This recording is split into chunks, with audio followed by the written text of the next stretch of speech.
Halo guys, welcome back to my channel. Kali ini gue datang dengan video terbaru. Jadi sebenarnya di video kali ini gue akan sharing ke kalian teman-temannya kebiasaan-kebiasaan gue yang berdampak baik kepada iPhone gue sehingga awet pemakainya teman-temannya. Jadi ini murni dari pengalaman gue secara pribadi, bukan dari pengalaman orang lain. Selama ini gue pakai iPhone itu selalu ada habit yang jelek dan juga habit yang bagus. Jadi habit bagusnya ini akan gue share ke kalian karena menurut gue secara pribadi ini penting banget untuk gue bagikan ke kalian. Buat yang udah tahu boleh di skip aja, tapi buat yang belum tahu kalian wajib tonton teman-temannya. Tanpa banyak basa-basi guys, kita langsung masuk ke video pembahasan kita berikut ini. Let's go. Oke guys, jadi ini adalah iPhone 13 gua guys ya. Kita buka dulu dan ini adalah iPhone 8 gua teman-temannya. Jadi kalau untuk informasi kalian, iPhone 13 ini gua beli baru ya, new iBox. Jadi untuk kualitasnya masih sangat bagus. Kemudian ini adalah iPhone 8 gue yang gua beli second X Inter. Jadi kualitasnya so-so, tergantung dari pemakaian dan perawatan kita juga ya, jangka panjangnya seberapa lama untuk iPhone 8 gue ini. Sebelum gue beli udah gue cek secara detail dan teliti, dan sampai sekarang gue ngerasa untuk kualitasnya masih layak banget untuk kita pakai teman-temannya. Nah, jadi di sini gue pengen sharing juga ke kalian teman-temannya beberapa tips yang berdasarkan pengalaman pribadi gue itu ternyata berefek positif kepada keawetan iPhone gue.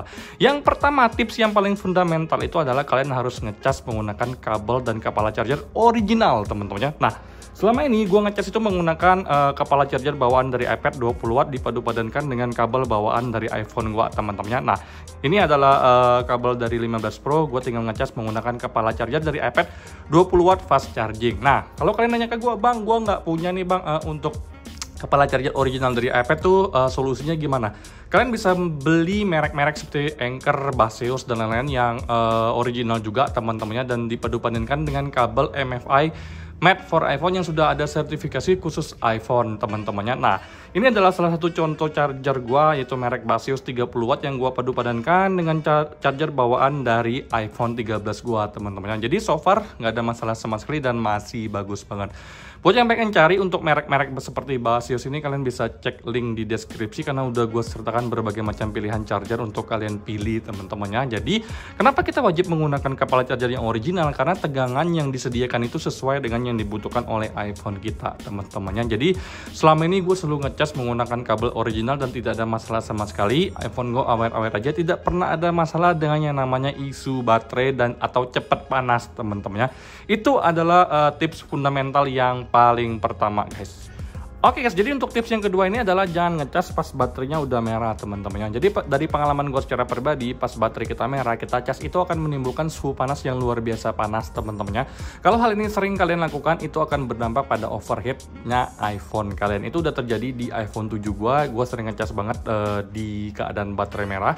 Sering banget gue ngecas baterainya sisa 3%, 5%, atau 8%, 15% udah merah. Intinya sering banget gue cas sampai akhirnya pada suatu hari iPhone gue tuh mengalami overcharge dan mati total teman-temannya. Jadi itu kejadian di iPhone 7 gue second yang warna merah. Nah, nggak lucu kan kalau misalkan kalian beli iPhone 13 kemudian kalian ngecas di saat baterainya itu udah merah. Sering kalian lakukan itu karena suhu panasnya itu loh teman-temannya yang di luar kendali dari iPhone ini sendiri guys ya.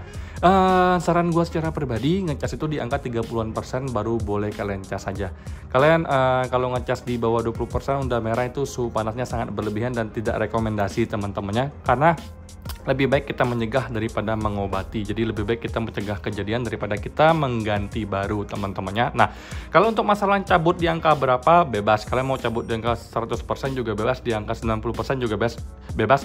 Itu tidak ada permasalahan sama sekali. Tapi yang paling penting ngecas jangan sampai pas merah, karena itu nggak baik buat kesehatan baterai dan juga keawetan dari part-part yang ada di iPhone kita teman-temannya. Hal ini udah gue lakukan bertahun-tahun yang lalu, jadi bisa gue buktikan ke kalian kalau untuk selama ini dari pemakaian gue memang iPhone gue tuh rata-rata awet jangka panjang teman-temannya. Oke guys, tips yang ketiga adalah kalian harus matikan background app refresh teman-temannya. Jadi background app refresh ini itu kalian bisa baca sendiri, allow apps to refresh their content when on Wi-Fi or cellular in the background.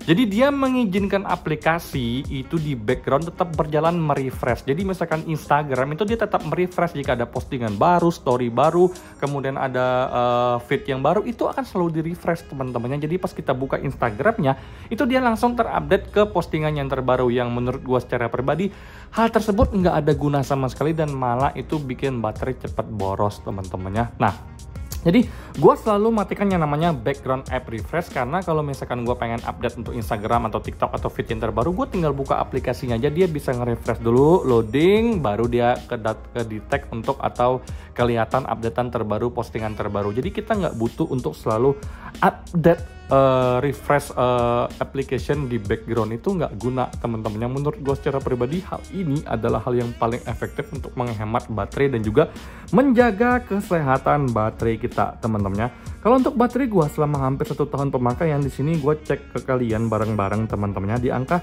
91%. Jadi dari angka 100 sampai 93% itu handphonenya dipakai sama ibu bos, dia gila-gilaan nggak dirawat.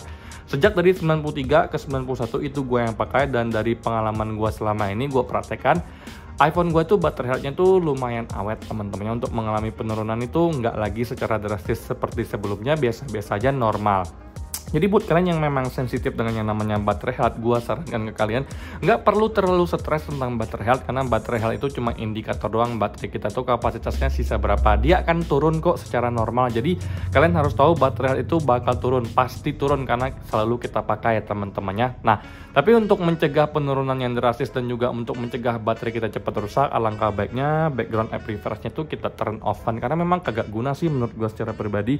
TikTok, IG, YouTube di belakang aplikasinya tuh selalu jalan terus untuk merefresh teman-temannya. Jadi ini udah gue jalankan bertahun-tahun, dan memang salah satu opsi yang paling bikin baterai awet itu adalah background app refresh tuh kita matikan teman-temannya. Jadi buat yang belum tahu, kalian wajib lakukan hal ini guys ya. Lanjut ke hal yang keempat teman-temannya. Hal keempat ini menurut gue memang tidak pernah gue lakukan sama sekali, tapi di sini gue harus reminder ke kalian jangan dilakukan, yaitu jangan ngeletakin iPhone kalian di dashboard sebelah kiri motor atau di dashboard motor kalian teman-temannya. Kenapa? Yang pertama, gampang dicuri orang, tiba-tiba diembat orang, mampus lah kita, pusing kepala kita teman-temannya. Nah, yang kedua adalah dari sisi getaran yang ditimbulkan berdampak kepada iPhone kita yang juga ikut bergetar teman-teman. Jadi kalau misalkan kita lagi naik motor tiba-tiba ada lubang, itu kan iPhone kita pasti deger. Nah itu kalau sering kita lakukan teman-temannya, itu kadang-kadang bisa bikin iPhone kita mungkin ada soket yang terlepas teman-temannya, ada yang kendor. Kita mencegah daripada nanti kita harus mengganti, padahal ternyata soketnya kendor harus dipasang lagi, tapi ternyata didiagnosa mungkin ya ada kerusakan, dimana itu cost lagi, duit lagi. Jadi jangan biasakan iPhone kalian itu ditaruh di dashboard motor. Kemudian banyak juga yang bilang kalau misalkan kita letakin iPhone kita di dashboard motor, itu tuh bisa rawan bikin kameranya tuh goyang, jadi getar teman-temannya pas kita mau foto atau video. Tapi untuk hal ini nggak pernah gue lakukan sama sekali, karena memang menurut pengamatan gue secara pribadi, hal ini kalau bisa jangan dilakukan. Selain memang gampang dicuri ya iPhone kita di dashboard, tapi memang efek getarnya itu memang menurut gua bisa menimbulkan masalah yang tidak kita inginkan di kemudian hari teman-temannya. Jadi buat kalian yang memang suka untuk taruh iPhone kalian di dashboard, tolong kurangi, mending di kantong atau ditaruh di tas saja teman-temannya. Jadi kalian wajib tahu yang belum tahu tips ini teman-temannya. Dan selama ini gue nggak pernah melakukan hal ini, jadi iPhone gue awet-awet aja, tidak pernah ngerasa kameranya goyang-goyang atau getar-getar teman-teman. So far so good, lancar-lancar aja. Tips nomor 5 ini sebenarnya tips yang simple tapi banyak diremehkan orang dan bahkan di underestimate, dibilang kagak ada guna teman-temannya. Tips yang kelima adalah menggunakan case yang berbahan dari silikon. Kenapa teman-teman? Di sini gue akan jabarkan ke kalian guys. Ini adalah iPhone 8 gue yang menggunakan case MagSafe, dimana untuk materialnya nih kuat banget ya, sampai sekeras ini bunyinya teman-temannya. Tapi ternyata itu tidak bagus untuk iPhone kita. Dampaknya akan ada timbul gesekan-gesekan yang seperti mirip jamur ini yang akan nempel di iPhone kita karena kita pakai tipikal yang MagSafe keras seperti ini teman-temannya. Nah, jadi dari pengalaman gua menggunakan silikon seperti ini itu adalah yang terbaik. Pertama karena dia bahannya silikon empuk ya. Jadi dia tuh empuk di sini, jadi nggak bikin ada jamuran di iPhone kita. Kemudian karena untuk bahan yang silikon seperti ini, dia itu nggak menolak panas, jadi dia menyerap panas teman-temannya. Kalau misalkan kita cas, dia akan menyerap dong teman-temannya, dibandingkan dengan bahan yang MagSafe seperti ini, panasnya tuh panas banget. Tapi kalau untuk bahan silikon seperti ini tuh dia seperti menyerap panas. Kemudian ada sirkulasi udaranya di sini yang menimbulkan baterai kita tuh jadi lumayan aman walaupun kita cas sambil dimainkan sesekali teman-temannya. Dari pengalaman gue selama ini, gue memang prefer untuk menggunakan softcase yang berbahan dasar silikon seperti ini, ada pelindung di dalamnya. Apalagi kalian kalian beli yang original itu bagus banget untuk kesehatan dari iPhone kita, terutama dari baterai dan suhu panas, dimana sirkulasi suhu panasnya itu berjalan dengan lancar dibandingkan dengan MagSafe seperti ini yang sirkulasinya memang kurang lancar dan juga tidak menyerap panas, dia malah mementalkan panas. Jadi seperti kayak panasnya tuh numpuk di dalam sini, nggak keluar teman-temannya. Jadi ini berdasarkan pengalaman gue pribadi selama ini. Jadi kalau misalkan kalian pengen cari case seperti ini, kalian bisa cek aja di link deskripsi, udah gue cantumin juga buat kalian ya. Ini demi kebaikan baterai kita. Kalau kalian bilang, itu mah alasan yang receh, nah inilah salahnya.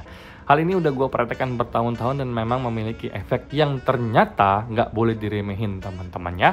Oke guys, untuk tips yang keenam ini sangat penting juga buat yang belum tahu, kalian wajib pantengin ya cara gua ini. Jadi yang pertama itu adalah location servicesnya itu harus kita matikan untuk beberapa settingan.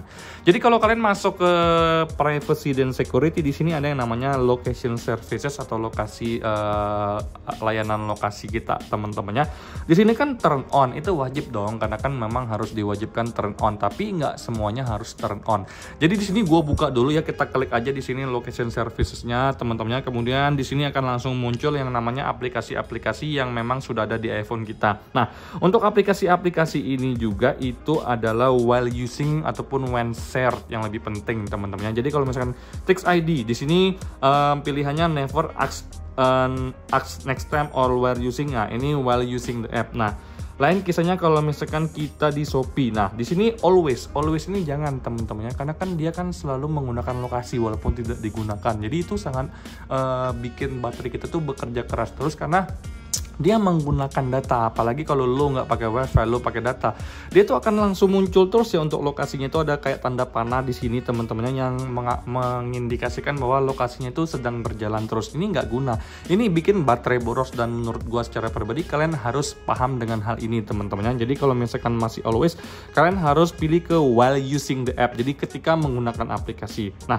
kemudian yang paling penting adalah kalian ke system services. Di sini kalian klik di sini. Nah, kalau menurut gua secara pribadi untuk iPhone Analytics, routing traffic, dan improve map itu gua selalu turn off kan, karena menurut gua secara pribadi ini nggak terlalu berguna teman-temannya dan sangat amat menghemat baterai gua. Jadi buat yang belum tahu, semoga dengan adanya informasi ini memberikan kalian sebuah pengetahuan yang baru.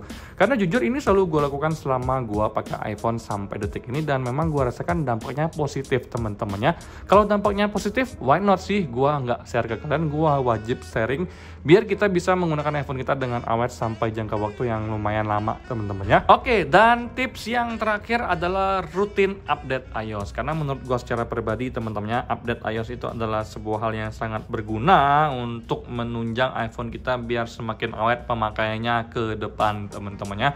Karena semakin ke depan itu untuk malware atau virus-virus yang bermunculan itu semakin banyak, dan juga untuk sistem pertahanan kita juga harus sering diupdate. Jadi menurut gue secara pribadi, iOS itu harus rutin update agar iPhone kita itu senantiasa selalu beradaptasi dengan keadaan yang teraktual teman-temannya.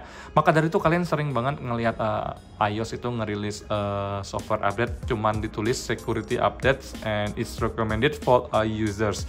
Jadi itulah gunanya security update, karena memang yang namanya kebocoran data itu adalah hal yang sangat penting banget untuk kita jaga teman-temannya. Bagi gua secara pribadi, update iOS itu wajib rutin, karena bagi gua selama ini dengan gua selalu update rutin iPhone gua tidak ada masalah sama sekali, dan gua ngerasa iPhone gua tuh bisa kok tahan 2, 3 sampai 4 tahun ke depan, karena memang gua jarang banget menemukan permasalahan yang ada di iPhone gua selama gua menjalani 7 hal yang udah gua mention ke kalian ini teman-temannya. Jadi buat yang bilang, bang, gue nggak update sih ke iOS terbaru, karena di update yang di iOS sekarang itu nyaman-nyaman aja, jadi nggak gue update. It's your choice, itu pilihan kalian, gue nggak bisa ngelarang, karena namanya pilihan orang itu masing-masing preferensi. Tapi bagi gue secara pribadi, selama ini gue selalu update iOS secara rutin, dan memang untuk efeknya positif kok ke gue. Untuk masalah sinyalnya hilang atau gimana, nggak pernah sih sinyal gue hilang secara tiba-tiba, even itu iPhone 2X Inter teman-temannya. Nah, sekian yang bisa gue share ke kalian tentang tips-tips selama ini yang gue lakukan sehingga bikin iPhone gue itu awet dan jangka panjang pemakaiannya teman-teman ya. Oke, jadi kenapa sih gue sharing hal ini? Karena bagi gue secara pribadi, iPhone itu adalah sebuah gadget yang mahal ya. Bagi gue mahal, gue nggak mampu ganti iPhone setiap tahun, tapi gue berusaha untuk iPhone gue tuh selalu awet, performanya masih bagus dan juga tidak ada permasalahan sama sekali. Karena gue tahu ya kalau misalkan LCD-nya rusak, baterainya cepat rusak, untuk harganya juga lumayan mahal ya spare partnya. Jadi gue mencegah hal tersebut terjadi. Jadi caranya adalah ya gue melakukan sedikit perawatan tentang iPhone gue nih, terhadap iPhone gue nih. Jadi cara-caranya itu adalah 7 hal yang udah gue mention ke kalian teman-temannya. Buat yang udah tahu boleh di skip aja, buat yang belum tahu semoga ini menjadi sebuah ilmu baru buat kalian. Dan buat kalian yang punya tips yang gak gue mention, kalian bisa mention gue di kolom komentar, karena di sini kita bisa diskusi bareng-bareng teman-temannya. Kenapa? Karena gue cuma pengen kalian semua itu bisa pakai iPhone dengan awet jangka panjang, lama, bertahun-tahun, tanpa harus gonta-ganti iPhone, tanpa harus mengalami iPhone kalian mengalami kerusakan. Itu aja yang bisa gue share. Semoga video ini berguna buat kalian dan sampai jumpa di video selanjutnya.